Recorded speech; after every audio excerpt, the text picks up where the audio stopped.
The ERV is an emergency response vehicle. It's really the workhorse of our deployments when we get called away. It not only takes food and water and supplies to the events, but it's what we use to distribute it once we get there. We couldn't do without them. We absolutely cannot do without them. They're used to feed.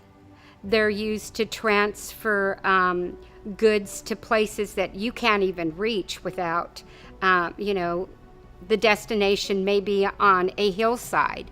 There's no way that we could carry the supplies. One of the things that we found out about our ERVs while we were on the mission to Harvey, because all of those the emergency response vehicles, went on from there all the way to Florida and then all the way back to Santa Rosa. So we found out that some of those ERVs were a little bit long in the tooth and quite old. So one of my experience was the ERV that I was driving stopped. They just quit moving.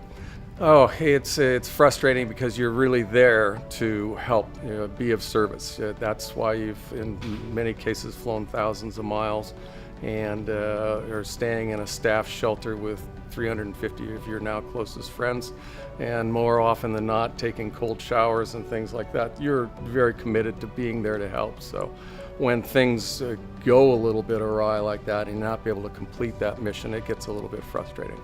I was driving an ERV, and it was the Butte Fire. And we were going from house to house in the ERV, trying to give supplies. And while we were doing this, we ran across a father and a son. And I had to coach the little boy to come to us because they refused our help. They're so afraid that we're going to charge them, that they have to pay for our services, which they don't. So I was able to get the young boy over to me and gave him a bottle of ice cold water. So that allowed the father to come near us too. At that time, we filled a tote, and we filled with everything we had that we could give them: tarps, water, shovels, everything in the ERV. And as they were getting ready to leave, the little boy turned around and looked at me and said, "I have nothing to give you back but a hug."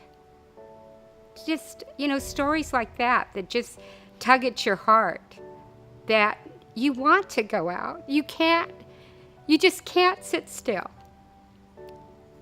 You want to be out there.